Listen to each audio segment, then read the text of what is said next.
আসসালামু আলাইকুম ওয়া রাহমাতুল্লাহ। দেশের প্রধান প্রধান দৈনিক পত্রিকার শিরোনামে স্থান করে নেওয়া গুরুত্বপূর্ণ খবরগুলো নিয়ে হাজির হলাম আপনাদের সামনে। আশা করি সাথেই থাকবেন। শুরুতেই থাকছে নৃশংসতার খবর। চাঁদাবাজি নিয়ে নারকীয় বিভৎসতা। শরীর ক্ষেত্রে পিটিয়ে হত্যা করা হয় লাল চাঁদকে। মিটফুট হাসপাতাল প্রাঙ্গণে ভাঙারি ব্যবসায়ী লাল চাঁদের উপর চালানো হয় এই বর্বরতা। আটক যুবদল নেতা মহিব ও তারেক রিমান্ডে। বিএনপির ভারপ্রাপ্ত চেয়ারম্যান তারেক রহমানের নির্দেশে ৫ নেতা সংগঠন থেকে আজীবন বহিষ্কার। এই ঘটনাকে কেন্দ্র করে বিএনপি ও জামায়াতের প্রতিক্রিয়া। এই ঘটনাকে পৈশাচিক ও ন্যাক্কারজনক বলে আখ্যায়িত করেছেন বিএনপি মহাসচিব মির্জা ফখরুল ইসলাম আলমগীর। অপরদিকে জামায়াত ইসলামী এই ঘটনার সুষ্ঠু তদন্ত ও খুনিদের দৃষ্টান্তমূলক শাস্তির দাবি জানান। পাথর মেরে হত্যার প্রতিবাদে ছাত্র বিক্ষোভে উত্তাল শিক্ষা প্রতিষ্ঠানের ক্যাম্পাস। দাবি বুয়েট ও জগন্নাথ ক্যাম্পাসে রাতে একাধিক বিক্ষোভ মিছিল হয়। খুলনায় সেই যুবদল নেতা মাহবুবুর রহমানকে গুলি করে ও পায়ের রকেটে হত্যা। খুতবায় ক্ষুব্ধ মুসল্লি। চাঁদপুরে একটি মসজিদে চাপাতি দিয়ে খতিব নুরুল রহমান মাদানিকে কুপিয়ে জখম করে বিল্লাল হোসেন নামের এক ক্ষুব্ধ মুসল্লি। নরসিংদীতে নিখোঁজের ২০ দিন পর অটোরিকশা চালকের লাশ উদ্ধার। কিশোরগঞ্জে নিখোঁজের ৫ দিন পর শিশুর মরদেহ উদ্ধার। মুন্সিগঞ্জে মসজিদ থেকে ফেরার পথে দুর্বৃত্তদের ছুরিতে ব্যবসায়ী খুন। বগুড়ার ধুনটে ২ পুলিশকে পিটিয়ে ও কুপিয়ে আসামি ছিনতাই, গ্রেফতার ১। অন্যান্য গুরুত্বপূর্ণ ও রাজনৈতিক খবরে যা থাকছে।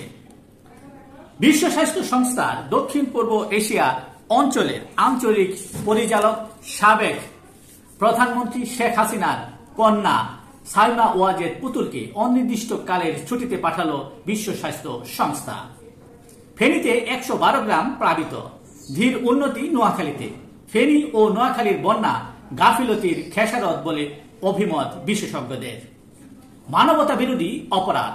ট্রাইব্যুনালের ইতিহাসে কোন মামলার প্রথম রাজসাক্ষী। নিরাপত্তার স্বার্থে সাবেক আইজিপিকে কারাগার থেকে অন্য কক্ষে সরিয়ে নেওয়া হয়।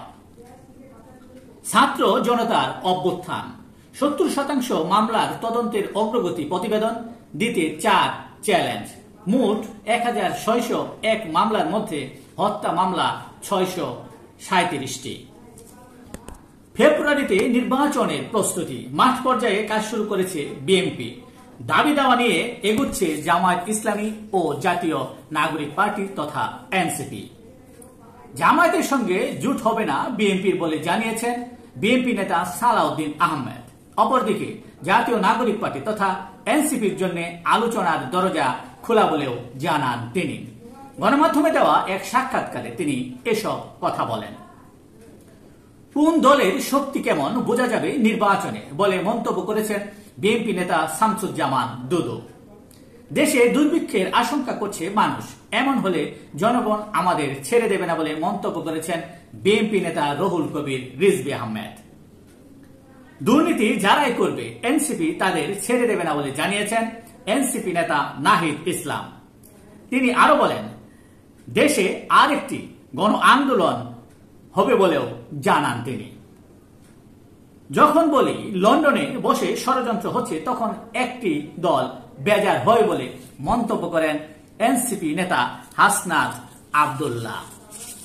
বিএনপি নেতা গয়েশ্বরচন্দ্র রায় বলেছেন, ক্ষমতা নয় গণতন্ত্র উদ্ধার করতে চায় বিএনপি। স্থানীয় সরকার উপদেষ্টা জানিয়েছেন ৫ আগস্ট জুলাই ঘোষণাপত্র দেওয়ার চিন্তা করছে সরকার। একাদশে ভর্তি যুদ্ধ এবার আরো তীব্র। জিপিএ 5 পেয়েও পছন্দের কলেজে ভর্তির সুযোগ নেই। জুলাইয়ের শেষ সপ্তাহে থেকে অনলাইনে ভর্তির আবেদন শুরু। লাখ লাখ আসন খালি থাকলেও মানসম্মত কলেজের সংকট। দেশের প্রধান প্রধান দৈনিক পত্রিকার শিরোনামে স্থান করে নেওয়া আন্তর্জাতিক খবরগুলোর মধ্যে যা যা থাকছে। গাজায় ইসরায়েলি হামলায় 2 দিনের হত্যাযজ্ঞ। খাবারের লাইনে দাঁড়িয়ে থাকা 10 শিশু সহ নিহত শতাধিক।